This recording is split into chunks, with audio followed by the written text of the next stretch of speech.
Hello, sir. In the middle of a murder investigation. If you could step outside and have a little talk with you. Yeah, what's the problem? I need to ask you where you were the night of the 17th, about 10 p.m.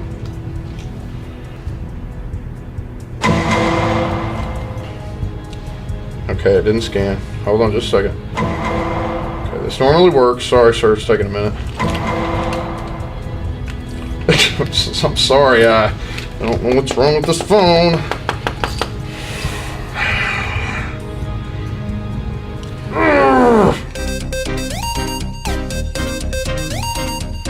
Hey there, welcome back to the Dice Odyssey. I'm Kaz. I'm Bryan. And today, we're going to be talking about Chronicles of Crime. Chronicles of Crime by Lucky Duck Games. And this game goes for 12 and up. It's for about 60 to 90 minutes. It's actually dependent upon what scenario you go through. And it's also for 1 to 4 players. I was excited to try it, but I was sitting there going, I'm not a big fan of app-driven games to begin with. I play board games to get off video games or to at least converse with people around the table. What I want to do is get you over to the table. We're going to show you just briefly how it works and also kind of a way to spice up your game night in terms of how to play this, because there's something we did that we had a lot of fun with. Yes. And also we'll come back with our final thoughts. Number one, you get to take a look at all the different kinds of characters you can be. You can be a criminologist, human psychology and crime history. So if you want to know things about different characters, maybe if they've got a criminal history, what the kind of person they are, what they might think like. This is the person you call. You got Lu Chen, the scientist. You got physical evidence, so she can test different kinds of things that you get brought in just for different kinds of reasons, right? Dr. Jeremy King, the doctor. Autopsy, medical issues, pretty self-explanatory. You got the hacker, Eric Gloomery, hacking and intelligence. So like if you get like a cell phone or a computer or anything like that, you can take it to him. He might be able to find some things out that you need to know about it. You also have several locations. These are not really spoilers. Everything in the game is pretty much laid out. You're not really getting spoiled. These are just locations you can go to. So you get an idea of it. It's pretty cool. They got all sorts of places like parks and squares and towns and all that. Notting Hill's in here, which is pretty cool. Scotland Yard is in pretty much every game so far that I've played. Also, you can have a deck of characters here, and each deck of characters is interesting because the cases are going to use sometimes their physical characteristics, but a lot of the times, like say for there's a monkey right there, gorilla. Say for example, if I wanted to use this person here, this person might be a murderer in one case. He might be an innocent victim in another. He might be a professor, who didn't do anything, who just gives you information. So the cases are all going to be different. There's not really spoilers in that regard.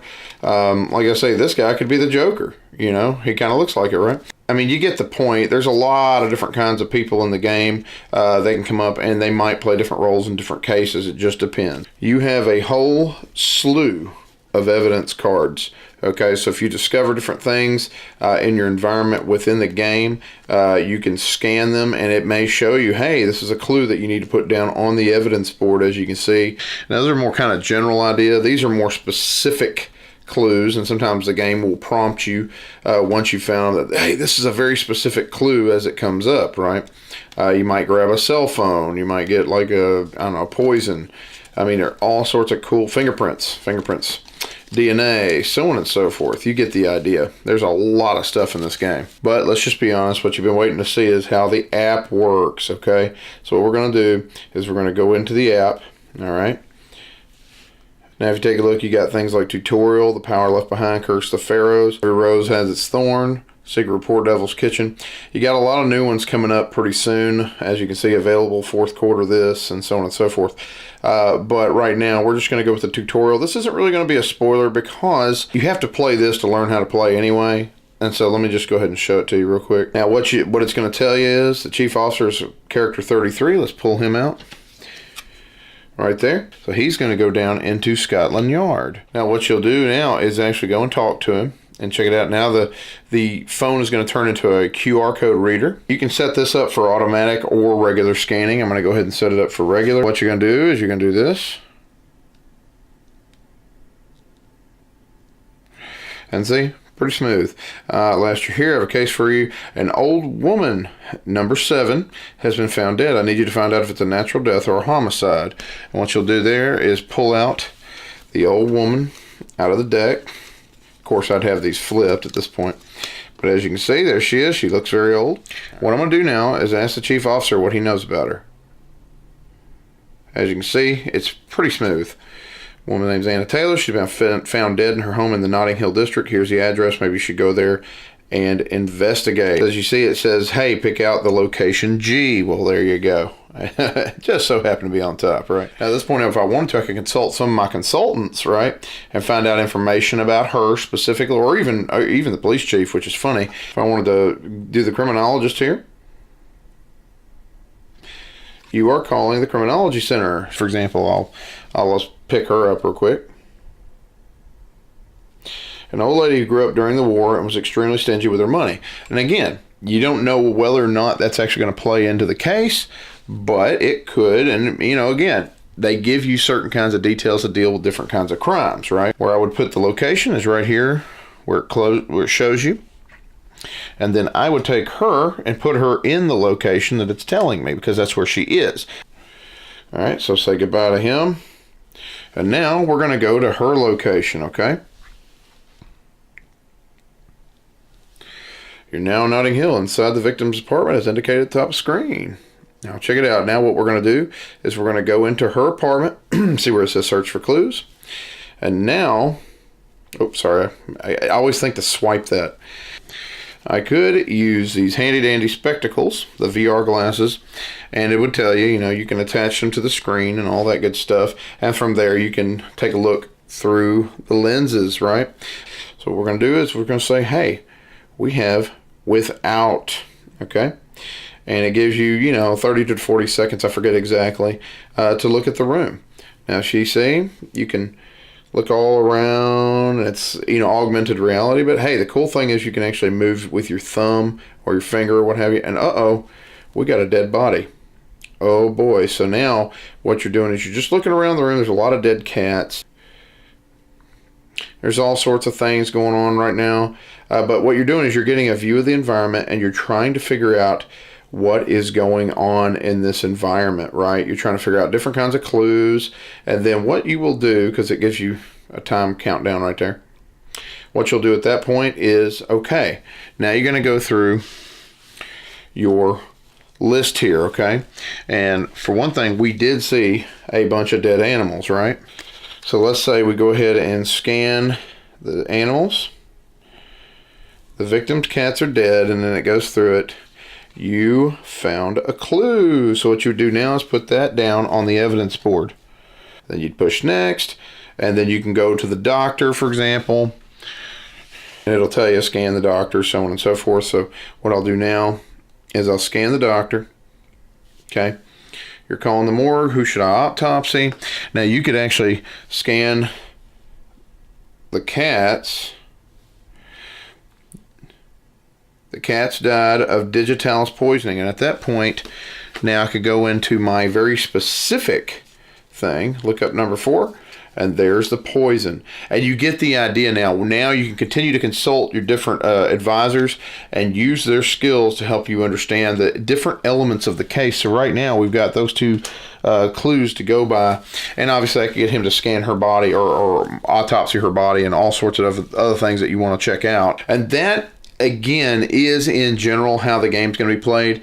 At some point, you're going to end up talking to Scotland Yard to figure out, who did what to whom and how the case is played out. You're going to gather up all your evidence, try to figure out the best possible solution to the answers. And you're going to input that into your device, and it'll tell you how close you got or if you were 100% spot on, right? All right.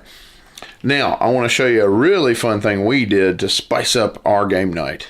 We're going to go ahead and open it up, go into Chronicles of Crime, and it is now on the TV screen, okay? Which is pretty sweet. I'm sorry. This just makes it all the more fun.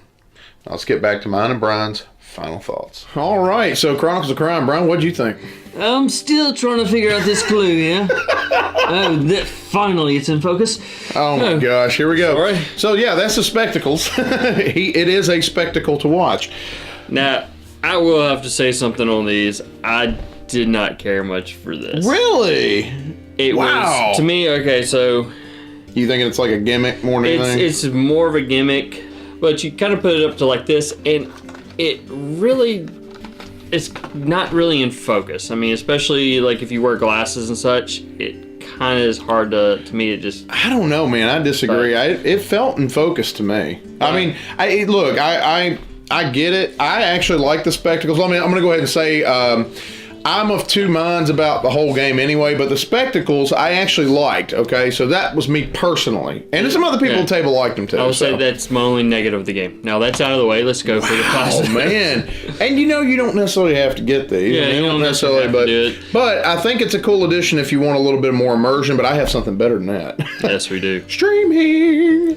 We have a Screencast. TV with an Apple TV or if you have Google, whatever it is. Amazon. There's If you so have many ways you can stream. Samsung TV with the Samsung phone, Miracast, or whatever your flavor is. Yeah, and we were sitting there going, all right, the one problem that we're going to run into is our battery is going to be chomped down on, and boy, it eats through it so fast when you're streaming. But it's a way to get everybody more involved and everybody can see that instead of passing somebody's phone around, because you might have that text message that comes up that you don't want your friends to see. No.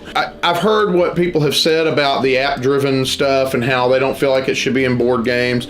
And I've heard some people go, hey, I think it's cool that some games utilize it, and a lot of games are beginning, well, not a lot, but some games are beginning to go that route. This is kind of where the industry's going. I will say I kind of like the idea of it because it keeps everybody a little bit more involved and off their phones doing other things. True. Because you're less, you don't have as much downtime in this game. Yeah. I was someone, again, didn't know that I would necessarily like this that much. It sounded cool. It sounded interesting. But to pull it off, I thought was going to be a monumental task to somehow balance the amount of usage of the phone plus the evidence board, the cards, which, by the way, getting into production quality, there's not going to be a whole lot in terms of production quality except for artwork and a couple boards and some cards and things like that. But in terms of quality, this is extraordinarily well done. It's simply laid out. The artwork's good. I did like all of that. I'm assuming you did. I don't know. Oh, the artwork was phenomenal. Okay, yeah. So I think we're on the same page there. For me, did the app stuff detract me from the game, even though I'm not somebody who normally likes that? No. Oh my gosh, I love this game, man. With the app and having, it just opens up so much for this game. If this did not have an app, this game would not be as good as it is. Well, it'd be like Sherlock Holmes Consulting Detective, where you're flipping through a book. I think it just adds a lot more depth to it, and it has a lot more interactivity with all the players in there, because you're passing around the phone, you're scanning your character that you are. You're the hacker, you're the doctor, you're the forensic, the criminologist. Yeah, it adds so much more depth. And I will say this: when I first came across this game, I was like, phone. I guess that's kind of not. He had the same thought I did. Yeah. I really wasn't into this, and Kai said we're going to get this to do a review on it, and I was like, man, I don't know about this. And it was like, I played it. Oh my. Exactly how I felt. That's exactly how I felt. You got to choose which path you're going to go down. You got to be that Sherlock Holmes and decide that, yes, this is a clue. No, this is not a clue. Where you want to go and who you want to ask about certain things. I don't know anything. Man, why are you harassing me? Because you can't just go and scan everything. No, you're going to run out of time, and you're going to probably not solve it. And it's based off points. Yeah, and the thing about this game, if you've ever seen the show 24, I don't know if you've seen it. 24, watched it a little bit. Jack Bauer. Well, 24 or, let's say CSI or anything like that, you feel like it's a Law and Order episode, but also specifically 24 because the time limit determines on your points, like he said. Mm-hmm. The amount of time it took, how many, did you get all the clues, and I guarantee you're going to miss some. Everybody's going to have a different thought process on the story that's in here. And you will debate with each other. Yeah, you'll debate, and you may sit there and it's like, no, we're going to scan this one first. No, we need to go here, we go there, and do this and this and this. The narrative storylines are, I feel like, and they probably did hire some of these people from some of these type of shows. They hired writers, man, that just wrote. I mean, I was on the edge of my seat through some of this. I was like, I want it to end. I don't want it to end, but I want to find out what the I want to find out what the answer is. It's like phenomenal storyline. Yeah, and I love being able to peruse the crime scene. Yes. And the thing is, the spectacles are fun. I like them okay. They're immersive, but you don't necessarily have to have them. I like the fact that you can scroll with the phone and look around the room, and you don't have to look around the room in the augmented reality. You can just scroll with it, right? Use your finger, move around. It's dynamic. The situations are always ever changing, and it also, there may be, the one thing I thought was cool too, because it goes according to time of day. There may be a meeting set up, somebody saying, you got to be here at this time, but I've got to get over here and find out if this is going on, you know. You got to choose what you want to do. If you choose to stay at X and you're supposed to go to J over here or something like that. And these location places were really cool. You might wind up missing something. Yeah. You might not. It might just be a ruse to get you off the trail or something. But you gotta think about it. It's definitely a thinking game. Well, one of my favorite things too, and I'll say this isn't like a major spoiler, but one of the coolest things I saw in this game, and I didn't think the game would do this, because typically you're not running around arresting people. You're the one just solving the crime and then sending somebody else to do it. But the thing that I loved was the fact that we targeted this one guy thinking, yeah, it might be him, and then later on, we found evidence and we goes, oh my gosh, it is so overwhelmingly him that when we went to see him, we tackled him and cuffed him. The game actually was like, cuff him. Mr. Hickok. I am. Hey, that hurts. Well, that's too bad. Your alibi was bogus, and all the evidence is pointing towards you as the murderer. Come on, kids, you gotta break. It's almost Christmas. Justice doesn't take a holiday. Oh, let's go. And it just immediately, so the guy wouldn't get away because there was such overwhelming evidence against him. But I don't think that would have happened had we not found the amount of evidence that we found. No, it wouldn't have. We wouldn't have got to the same conclusion when we got the points that we got. None of that would have happened. I thought this played well with multiple player counts. I really enjoyed it with two. Like me and Bryan played it by ourselves at first. I think we played two cases. But no, that was the tutorial, and then we started the first case. The second. That's right. Yeah. When we started the second case, we involved another person. Then we got to the last one. We involved another. So we were up to 4 people on it. And it never changed the excitement level. As a matter of fact, I liked the amount of people that joined in. I mean, honestly, I think you could actually add one more person, in the way you do it. Well, you could technically have a crowd, but then there's too many voices. Too many voices, but it was very enjoyable. With the 4 people we had is you have multiple ideas. You weren't chasing down one single path that 2 people may be thinking of. Right. You were able to get multiple points of view on it. Somebody may have a different point of view on it that actually helped you out. Yeah. You may have somebody that just really hindered you a little bit, but it's that whole connectivity that the board games are supposed to bring to you. But I will say it had a few nitpicky issues. One thing was that there's a possibility that the phone won't scan well at times. Now, 90% of the time it was smooth as butter. I think that was more a lighting issue with the camera. Yeah. I agree. I don't think it was necessarily the camera app. The glare on the thing. It might have been a little problem with the app. Maybe there was an Could have been the phone. The scanning is probably some of the best I've ever seen in an app-driven style game anyway. Yeah. Secondly, I think you would want to have somebody taking notes or even have a little whiteboard next to you. I think if you take notes in that it'll help you piece it all together better. I wish there was one point in the game, and I think we all agreed that we wish we had had a better prompt on something that happened. We were like, we had a logical conclusion. We thought we should go to one place, but we went, but wait a minute. If you're somebody who wants to uncover every stone, and you can do that, right? If you don't care about the points, you can do that if you're just more interested in the story. But at the same time, timing wise, you could have something bad happen if you're not careful. Well, there was one point, I can't say what it is because it's a spoiler, but I kind of wish there was a better prompt on that, saying if you go here, even though you know logically you probably should go here, but you want to make sure this didn't happen or this didn't happen. I wish it had prompted us because it would have stopped us from doing something and maybe losing more points on it. But if you think about it, they're going to make it closer to real life on it. And when you're a cop and you're hunting down a lead or something like that, you're not going to have this balloon that pops up. Do you really want to arrest this criminal? Do you really want to? But it's a game. No. But it's a game, and so I want to. I mean, I get it. I know what you're saying. It's like almost a simulation. Hold his hand throughout the game. Shut up! Don't hold only my wife, man. We're going to get through this. Yeah, but like I said, we all were a little frustrated about it. Yeah, it was. But it was just we didn't understand.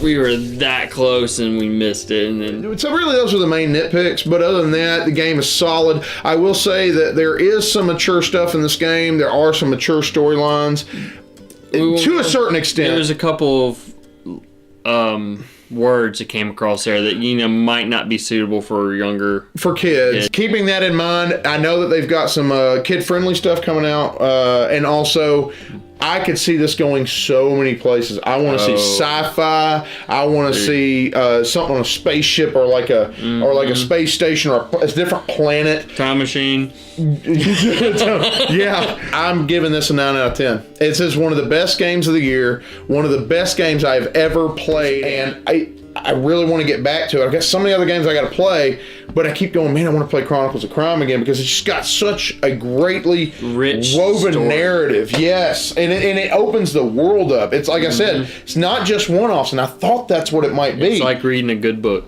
Oh, and it becomes like a trilogy of books or something. It's just a massive world that they're building, and I'm so excited to see where they take this. So that's where I'm on it. How about you? 9. Oh man, I mean, it was a battle between 8.5 and 9. And it's like the 9's winning it. And, I swear. The story is what gets me with this. Yeah, it's the involvement with everybody at the table. This is a phenomenal game. Yeah, It's get it. not going to be for everybody. Yeah, go check it out. But give it a shot. Give it a try.